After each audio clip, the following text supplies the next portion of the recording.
Pack it up, pack it in, let me begin. Bread. It's a fickle fuck. What do you mean I can't say that? Bread. It's a fickle creature. I haven't had the best track record with bread. I baked some a couple of weeks ago, which turned out quite nice. I tried baking some burger buns. They were a big fail. I've made crumpets. They're brilliant.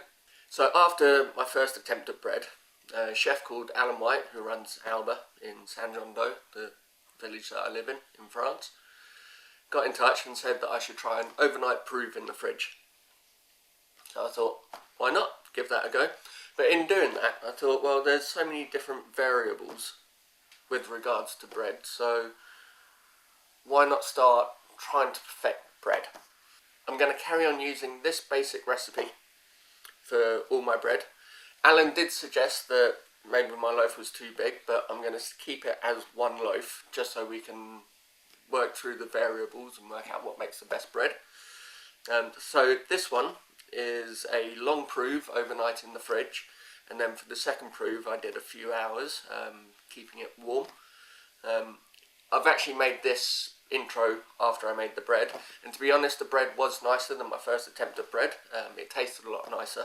I could have done with baking it a little bit longer, but yeah, here's our journey with bread. Let's do the ingredients. So we need flour. If you can get bread flour, use bread flour. If you can't, just do the same as me and use plain flour. We need yeast, salt, olive oil, and we also need water. But that's it. Let's cook.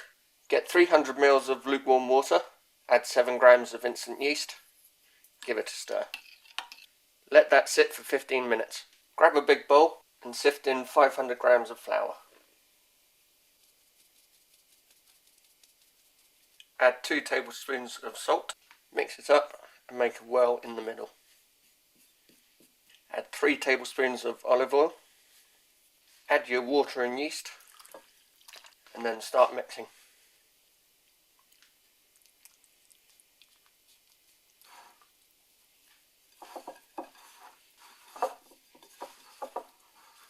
When it all starts to come together, flour your worktop and start to knead. You're going to knead this for about 10 minutes.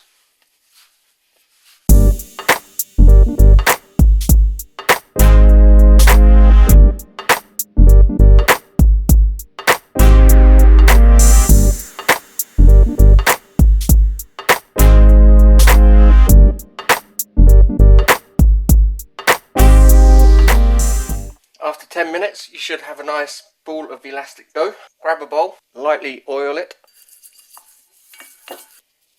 put your dough in, cover with cling film, and then we're going to leave that to prove in the fridge overnight. It's a new day. The first prove overnight in the fridge has been successful. Now, before we start on the next bit, we want to get ready. So I've got a baking sheet here lined with some greaseproof paper and lightly floured for our dough to go on once it's been knocked out. Going to lightly flour the surface.